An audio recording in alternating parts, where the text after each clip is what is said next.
اللہ تعالیٰ نے قرآن کریم میں ہمیں زندگی کا مقصد بیان کیا ہے، یا تو عبادت بیان کی ہے، یا اچھا عمل کرنا وہ بھی عبادت ہے، یا خیر و شر کی کشمکش میں خیر کو غالب کرنے کی کوشش، یہ بھی عبادت ہے۔ اصل عبادت یہ، ہم نے اصل میں عبادت کو خاص کر دیا ہے مسجد کے ساتھ، نماز یہ عبادت ہے، حالانکہ کاروبار کے اندر آپ اللہ کے احکامات پر عمل کریں یہ بھی عبادت ہے، تو خیر کو غالب کرنا یہ بھی عبادت ہے۔ اور جو چوتھی آیت ہے قرآن کریم میں ہمارے مقصد زندگی کے حوالے سے بڑی غور طلب آیت ہے، سورہ صاد کی۔ اللہ فرماتے ہیں ما خلقنا السماء والارض وما بينهما باطلا ذلك ظن الذين كفروا فويل للذين كفروا من النار ام نجعل الذين امنوا وعملوا الصالحات كالمفسدين في الارض ام نجعل المتقين كالفجار كتاب انزلناه اليك مبارك ليدبروا آیاته۔ اس آیت کریمہ سے پتہ لگتا ہے ہماری زندگی کا مقصد کیا ہے، کہ وہ کتاب جو اللہ نے نازل کی ہے ہم پر، جو بڑی بابرکت ہے، ہم اس کتاب میں تدبر کریں، وَلِيَتَذَكَّرَ أُولُو الْأَلْبَابِ، اور عقل مند لوگ نصیحت پکڑیں۔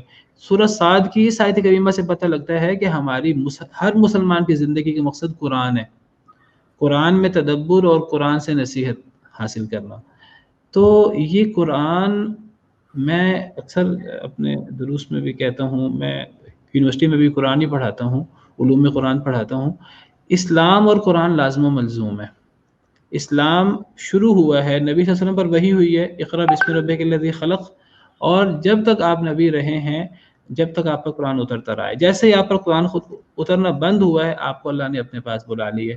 اسلام اور قرآن کو ایک دوسرے سے جدا نہیں کیا جا سکتا، اسلام قرآن کا نام ہے۔ ایک مسلمان قرآن سے الگ کیسے ہو سکتا ہے؟ ایک مسلمان کبھی قرآن سے الگ نہیں ہو سکتا۔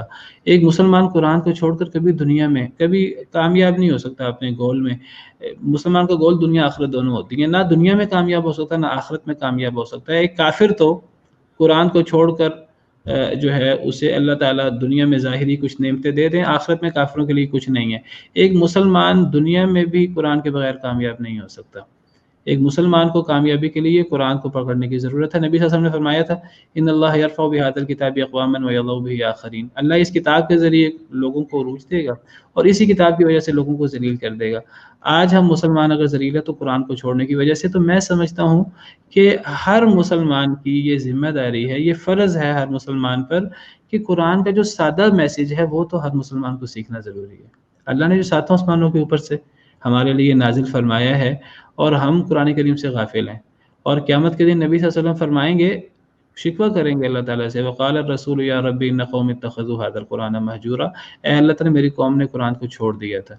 تو قرآن کریم جو ہے یہ پڑھنا تدبر کے ساتھ، غور کے ساتھ، یہ ہم سب کی ذمہ داری ہے۔ تو میں کہتا ہوں کہ اپنی زندگی میں ہمیں کم از کم روزانہ آدھا گھنٹہ ہمیں قرآن کے لیے خاص کرنا چاہیے۔ اس میں ہم قرآن کریم کی تجوید سیکھیں، قرآن کریم کو پڑھنا سیکھیں، یہ بھی بہت ضروری ہے قرآن کریم کی تجوید اور ترجمہ، لیکن جو زیادہ ضروری ہے، جو اصل جو مقصد ہے قرآن کا، وہ قرآن میں تدبر ہے۔ قرآن سے اپنی اصلاح کرنے کی کوشش کریں۔ ہم دنیا میں ترقی کے لیے ہم 100 طریقے، ہم جو ہے نا وہ یہ طریقہ ہو سکتا ہے، یہ طریقہ ہو سکتا ہے، ہمیں یورپ کو دیکھنا چاہیے، امریکہ کو دیکھنا چاہیے۔ اللہ نے ہمیں دنیا میں ترقی کا ہمیں طریقہ بتایا ہے قرآن کریم کے اندر، اور وہ صرف ایک تھیوری نہیں ہے، ایک صرف خیالی طریقہ نہیں ہے، وہ ایک عملی طریقہ ہے، اور اس کے ذریعے نبی صلی اللہ علیہ وسلم نے اس کو نافذ کیا، صحابہ کرام، تابعین۔ ہمارا ایک بڑا سنہری تاریخ ہے، ہم نے پوری دنیا پہ ایک جو ہے وہ حکومت کی ہے قرآن کریم پر عمل کر کے۔ قرآن کو چھوڑ کر آج ہم کیسے ترقی کر سکتے ہیں؟